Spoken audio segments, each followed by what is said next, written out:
Shri Satchidananda Sadguru Sai Maharaj Ki Jai. Chapters 18 and 19. How Hermadbant was accepted and blessed. Stories of Mr. Seth and Mrs. Deshmukh, encouraging good thoughts to fruition. Variety in Upadesh, teachings, readings, slander, and remuneration for labour.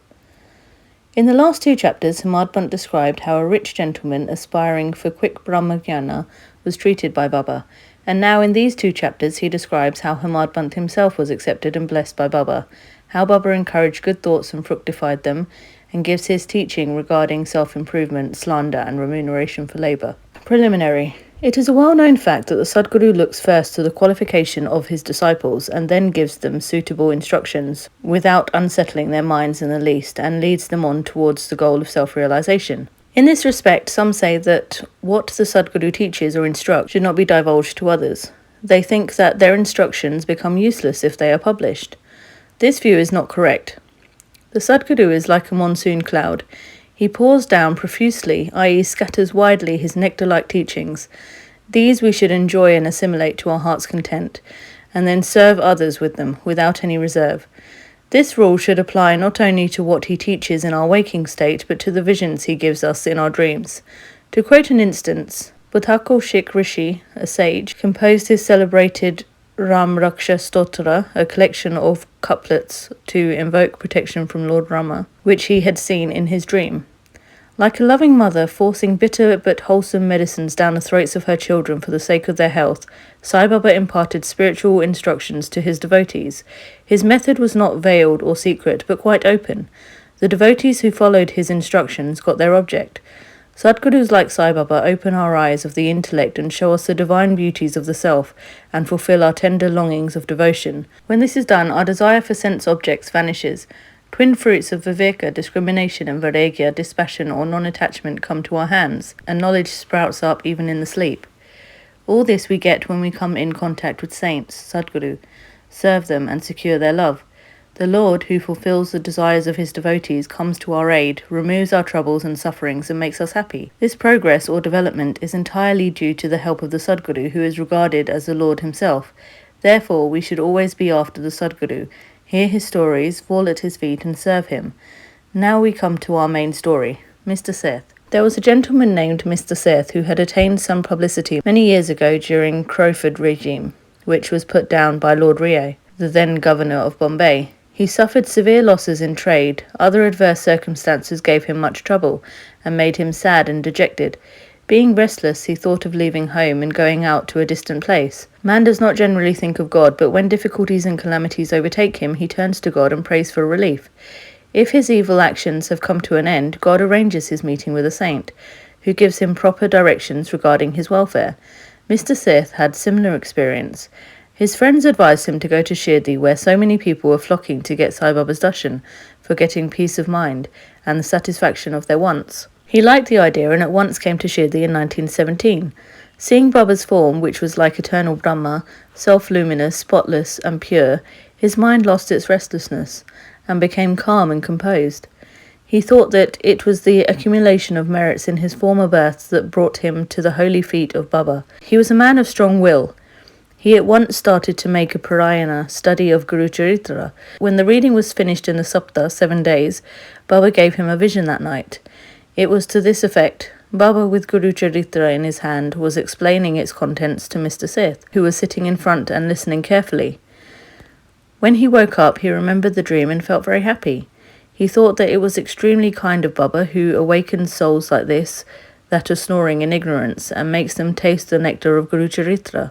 Next day, he informed Kakka Sahib Dixit of this vision, and requested him to consult Sai Baba regarding its meaning or significance, whether one sapta a week's reading was sufficient, or whether he should begin again. Kakka Sahib Dixit, when got a suitable opportunity, asked Baba, Deva, O God, what did you suggest to Mr. Seth by this vision, whether he should stop or continue the sapta? He is a simple devotee, his desire should be fulfilled, and the vision explained to him, and he should be blessed. Then Baba replied, he should make one more sapta of the book. If the work be studied carefully, the devotee will become pure and will be benefited. The Lord will be pleased and will rescue him from the bondage of the mundane existence. At this time, Hermadbant was present there. He was shampooing Baba's legs. When he heard Baba's words, he thought in his mind as follows, What? Mr. Seth read for a week only and got a reward, and I am reading it for 40 years with no result. His 7 days' stay here becomes fruitful, while my 7 years' stay, 1910 to 1917, goes for nothing. Like a chatak bird, I am ever waiting for the merciful cloud Baba to pour its nectar on me and bless me with his instructions. No sooner did this thought cross his mind, Baba knew it then and there. It was the experience of the Bhaktas that Baba read and understood all their thoughts, and that he suppressed the evil thoughts and encouraged the good ones. Reading Hemadpant's mind, Baba at once asked him to get up, go to Shama, Madhavrao Deshpande, get from him 15 rupees as dakshina, sit and chit-chat with him for a while, and then return. Mercy dawned in Baba's mind, and so he issued this order. And who could disobey Baba's order? Hemadpant immediately left the masjid and came to Shama's house. He had just bathed and was wearing a dhotar. He came out and asked Hemadpant, "How is it that you are here now? It seems that you have come from the masjid. Why do you look restless and dejected? Why are you alone? Please sit and rest while I shall just do my worship and return. In the meanwhile, you please take panvida, leaves and betel nuts, etc. Let us then have a pleasant chat." After saying this, he went inside, and Hemadpant sat alone in the front veranda. He saw in the window a well-known Marathi book named Nath Bhagwat. This is a commentary by the Saint Ekanath on the 11th Skanda chapter of the bigger Sanskrit work, the Bhagwat. At the suggestion or recommendation of Sai Baba, Messrs. Bapu Sahib Jog and Kaka Sahib Dixit read daily in Shirdi Bhagavad Gita with its Marathi commentary named Bhagavata Deepika or Janyeshwari, a dialogue between Krishna and his friend devotee Arjuna, and Nath Bhagwat, a dialogue between Krishna and his servant devotee Uddhava, and also Ekanath's other big work, viz. Bhagavata Ramayana. When devotees came to Baba and asked him certain questions, he sometimes answered them in part and asked them to go and listen to the readings of the above-mentioned works, which are the main treatises of Bhagavad Dhamma. When the devotees went and listened, they got full and satisfactory replies to their questions. Hemadpant also used to read daily some portions of the book Nath Bhagwat. That day he did not complete the daily portion of his reading, but had left it unfinished in order to accompany certain devotees who were going to the masjid. When he took up the book from Shama's window and casually opened it, he found to his surprise that the unfinished portion turned up. He thought that Baba sent him very kindly to Shama's house for enabling him to complete his daily reading. So he went through the unfinished portion and completed it. As soon as this was over, Shama, after doing his worship, came out, and the following conversation took place between them. Hemadpant: I have come with a message from Baba. He has asked me to return with 15 rupees as dakshina from you, also to sit with you for a while and have a pleasant chit-chat and then return to the masjid with you. Shama, with surprise: I have no money to give. Take my 15 namaskaras, bows, in lieu of rupees as dakshina to Baba. Hemadpant: All right, your namaskaras are accepted. Now let us have some chit-chat. Tell me some stories and leelas of Baba which will destroy our sin. Shama: Then sit here for a while. Wonderful is the sport, leela of this god, Baba. You know it already. I am a village rustic, while you are an enlightened citizen. You have seen some more leelas since your coming here. How should I describe them before you? Well, take these leaves, betel nut and chunam, and eat the banvida, while I go in, dress myself and come out. In a few minutes, Shama came out and sat talking with Hemadpant. He said the leela of this god, Baba, is inscrutable. There is no end to his leelas. Who can see them? He plays or sports with his leelas. Still he is outside of uninfected by them. What do we rustics know? Why does not Baba himself tell stories? Why does he send learned men like you to fools like me? His ways are inconceivable. I can only say that they are not human. With this preface, Shama added, I now remember a story which I shall relate to you. I know it personally. As a devotee is resolute and determined, so is Baba's immediate response. Sometimes Baba puts the devotees to severe tests and then gives them upadesh, instructions. As soon as Hemadpant heard the word upadesh, a flash of lightning crossed through his mind. He at once remembered the story of Mr. Seth's Guru Charitra reading and thought that Baba might have sent him to Shama in order to give peace to his restless mind. However, he curbed this feeling and began to listen to Shama's stories. They all showed how kind and affectionate Baba was to his devotees. Hemadpant began to feel a sort of joy while hearing them. Then Shama began to tell the following story. Mrs. Radhabai Deshmukh. There was an old woman by name Radhabai. She was the mother of one Gashaba Deshmukh.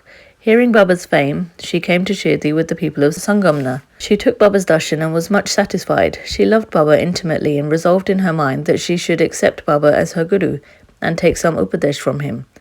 She knew nothing else. She determined to fast herself unto death, so long as Baba did not accept her and give her any upadesh or mantra. She stayed in her lodging and left off taking any food or water for 3 days. I was frightened by this ordeal of the old woman, and interceded with Baba on her behalf. I said, Deva, what is this you have started?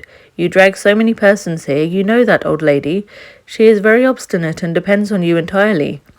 She has resolved to fast unto death if you don't accept and instruct her. If anything worse happens, people will blame you and say that Baba did not instruct her and consequently she met her death.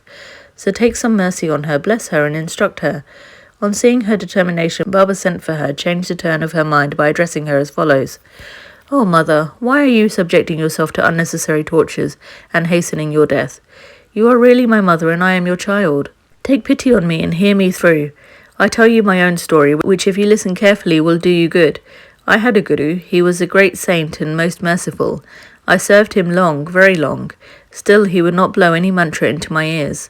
I had a keen desire never to leave him but to stay with and serve him, and at all costs receive some instruction from him.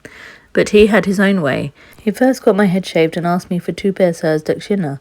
I gave the same at once. If you say that as my guru was perfect, why should he ask for money, and how should he be called desireless? I replied plainly that he never cared for coins. What had he to do with them? His 2 paisa were 1 firm faith and 2 patience or perseverance. I gave these 2 paisa or things to him, and he was pleased. I resorted to my guru for 12 years. He brought me up. There was no dearth of food and clothing. He was full of love. Nay, he was love incarnate. How can I describe it? He loved me most. Rare is a guru like him. When I looked at him, he seemed as if he was in deep meditation, and then we both were filled with bliss. Night and day I gazed at him with no thought of hunger and thirst. Without him, I felt restless. I had no other object to meditate, nor any other thing than my guru to attend. He was my sole refuge. My mind was always fixed on him. This is 1 paisa dakshina. Saburi, patience or perseverance, is the other paisa. I waited patiently and very long on my guru and served him. This saburi will ferry you across the sea of this mundane existence. Saburi is manliness in man. It removes all sins and afflictions, gets rid of calamities in various ways, and casts aside all fear, and ultimately gives you success. Saburi is the mine of virtues, consort of good thought. Nishtha, faith, and Saburi, patience, are like twin sisters loving each other very intimately. My guru never expected any other thing from me.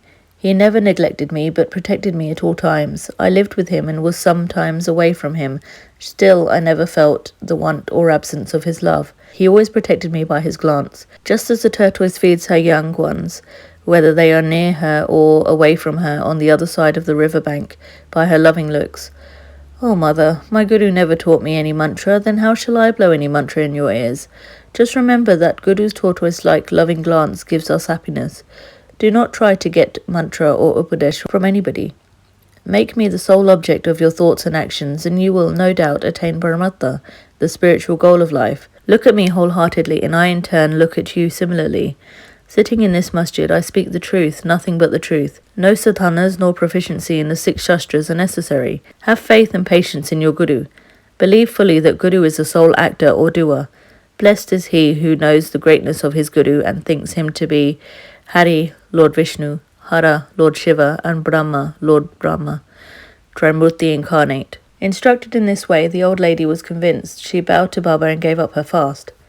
Hearing this story carefully and attentively, and marking its significance and appropriateness, her Madhvant was most agreeably surprised. Seeing this wonderful Leela of Baba, he was moved from top to toe. He was overflowing with joy, his throat was choked, and he was not able to utter a single word. Shama, on seeing him in this condition, asked him, "What is the matter with you? Why are you silent? How many innumerable Leelas of Baba shall I describe?" Just at that time, the bell in the masjid began to ring, proclaiming that the noon worship and arti ceremony had begun. Therefore, Shama and Hamadbant hurried to the masjid. Bapu Sahib Jog had just started the worship. Women were up in the masjid and men were standing below in the open courtyard, and they were all loudly singing the arti in chorus to the accompaniment of drums. Shama went up, pulling Hamadbant with him. He sat to the right and Hamadbant in front of Baba. On seeing him, Baba asked Hamadbant to give the dakshina brought from Shama.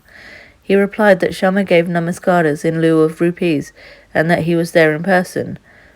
Baba said, "All right, now let me know whether you both had a chit-chat, and if so, tell me all that you talked about." Not minding the sounds of the bell, the drum, and the chorus songs, Hermadbant was eager to tell what they had talked and started to narrate it. Baba was also anxious to hear, and so he left the bolster and leaned forward. Hermadbant said all that they had talked about was very pleasant, and that specially the story of the old lady was most wonderful, and that on hearing it he thought that his Leela was inexplicable, and under the guise of that story he really blessed him. Baba then said, "Wonderful is the story. How were you blessed? I would like to know everything in detail from you, so tell me all about it." Then Hermadbant related in full the story, which he had heard a little while before, and which had made a lasting impression on his mind. Hearing this, Baba was much pleased and asked him, "Did the story strike you, and did you catch its significance?" He replied, "Yes, Baba, the restlessness of my mind has vanished, and I have got true peace and rest, and come to know the true path." Then Baba spoke as follows. "My method is quite unique. Remember well this one story and it will be very useful. To get the knowledge, realization of the self, dhyana, meditation, is necessary. If you practice it continuously, the riddhis, thoughts, will be pacified. Being quite desireless, you should meditate on the Lord, who is in all the creatures, and when the mind is concentrated, the goal will be achieved. Meditate always on my formless nature, which is knowledge incarnate, consciousness, and bliss.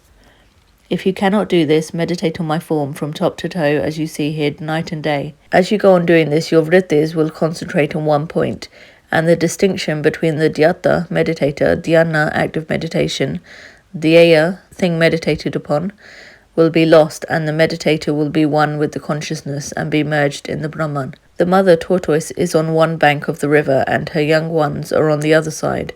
She gives neither milk nor warmth to them. Her mere glance gives them nutrition. The young ones do nothing but meditate upon their mother. The tortoise's glance is, to the young ones, a downpour of nectar, the only source of sustenance and happiness. Similar is the relation between the Guru and the disciples. When Baba uttered these last words, the chorus of the Arti song stopped, and all cried out loudly in one voice, "Victory be to our Sadguru Sai Maharaj, who is existence, knowledge and bliss." Dear readers, let us imagine that we are at this time standing amongst the crowd in the masjid, and let us join them in this Jai Jaikar. After the Arti ceremony was over, prasad was distributed. Babu Sahib Jog advanced as usual, and after saluting Baba, gave into his hand a handful of sugar candy. Baba pushed all this quantity into the hands of Hermadbant, and said to him, "If you take this story to heart and remember it well, your state will be sweet as the sugar candy. All your desires will be fulfilled, and you will be happy." Hermadbant bowed before Baba and implored, "Do favour me like this, bless and protect me always." Baba replied, "Hear this story, meditate on it, and assimilate its spirit. Then you will always remember and meditate on the Lord, who will manifest himself to you." Dear readers, Hermadbant got prasad of sugar candy then, and we now get the prasad of sugar candy, or nectar of this story. Let us drink it to our heart's content, meditate on it and assimilate it, and be strong and happy by Baba's grace. Amen. Towards the end of the 19th chapter, Hermadbant had dealt with some other matters which are given below. Baba's advice regarding our behaviour. The following words of Baba are general and invaluable. If they are kept in mind and acted upon, they will always do you good. Unless there is some relationship or connection, nobody goes anywhere. If any men or creatures come to you, do not discourteously drive them away, but receive them well and treat them with due respect. Shri Hari, God, will be certainly pleased if you give water to the thirsty, bread to the hungry, clothes to the naked, and your veranda to strangers for sitting and resting. If anybody wants any money from you, and you are not inclined to give, do not give, but do not bark at him like a dog. Let anybody speak hundreds of things against you. Do not resent by giving any bitter reply. If you always tolerate such things, you will certainly be happy. Let the world go topsy-turvy, you remain where you are. Standing or staying in your own place, look on calmly at the show of all things passing before you. Demolish the wall of difference that separates you from me, and then the road for our meeting will be clear and open. The sense of differentiation as I and thou is the barrier that keeps away the disciple from his master, and unless that is destroyed, the state of union or atonement is not possible. Allah Malik, i.e. God, is the sole proprietor. Nobody else is our protector. His method of work is extraordinary, invaluable and inscrutable. His will be done, and he will show us the way and satisfy our heart's desires. It is on account of Rinanubandh, former relationship, that we have come together. Let us love and serve each other and be happy. He who attains the supreme goal of life is immortal and happy. All others merely exist, i.e. live so long as they breathe. Encouraging good thoughts to fruition. It is interesting to note how Sai Baba encouraged good thoughts. You have to surrender yourself completely to him with love and devotion, and then you will see how he helps you off and on in so many things. Some saint has said that when you get a good thought immediately after awakening from sleep, and if you develop the same afterwards during the day, your intellect will be unfolded and your mind will attain calmness. Hemadpant wanted to try this. On one Wednesday night before going to bed, he thought, tomorrow is Thursday, an auspicious day, and the place for Shirdi is so holy. So let me pass the whole day in remembering and chanting the Rama Nama. And then he slept. Next morning, when he got up, he remembered without any effort the name of Rama, and was much pleased. He then, after finishing his morning duties, went to see Baba with flowers. When he left Dixitswada and was just passing Bhutiswada, present Samadhi Mandir, he heard a beautiful song that was being sung nicely by one of Aurangabadkar in the masjid before Baba. The song was Guru Kripanjan Payo Meri Bai, etc. by Ekanath, in which he says that he got collyrium in the form of Guru's grace, which opened his vision and made him see Rama in and out in sleep, dream and waking state and everywhere.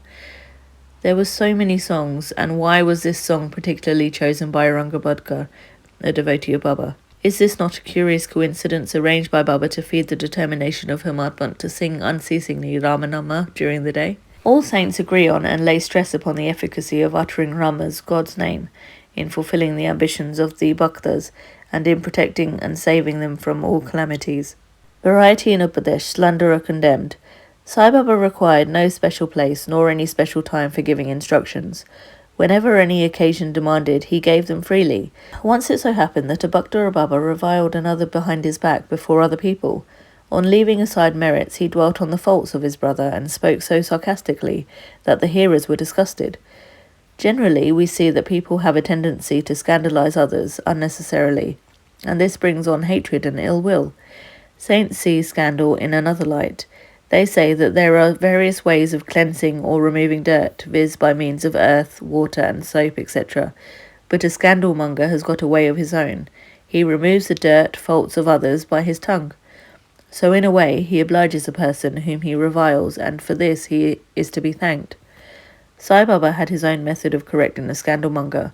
He knew by his omniscience what the slanderer had done, and when he met him at noon near the Lendi, Baba pointed out to him a pig that was eating filth near the fence, and said to him, "Behold how, with what relish it is gorging dung. Your conduct is similar. You go on reviling your own brethren to your heart's content.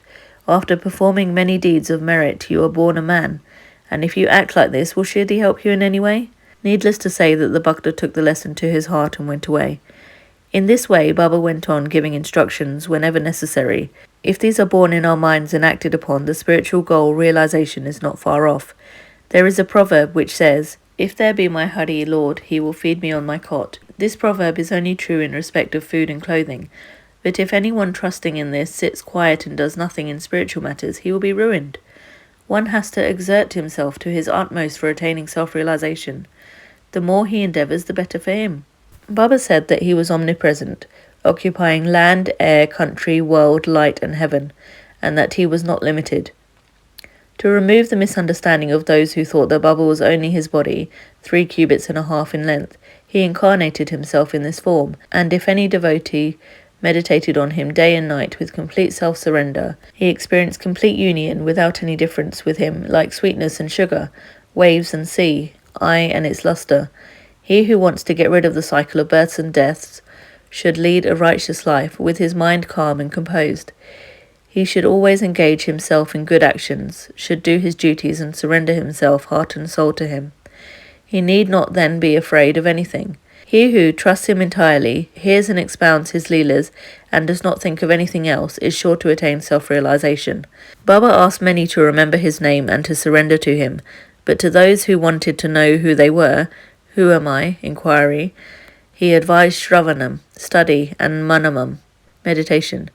To some, he advised remembering God's name, to others hearing his leelas, to some worship of his feet, to others reading and studying Adhyatma Ramayan. Janeshwari, and other sacred scriptures. Some he made sit near his feet, some he sent to Gandharva's temple, and some he advised the repetition of the 1,000 names of Vishnu, and some the study of Chandogya Upanishad and Gita. There was no limit nor restriction to his instructions. To some he gave them in person, to others by visions and dreams. To one addicted to drink he appeared in his dream, sat on his chest, pressed it, and left him, after he gave a promise not to touch liquor anymore. To some he explained some mantras like Guru Brahma in dreams. To some devotee who was practicing Hatha Yoga, he sent word that he should leave off Hatha Yoga practices, sit quiet and wait, Saburi. It is impossible to describe all his ways and methods. In ordinary worldly dealings, he set examples by his actions, one of which is given below. Remuneration for labour.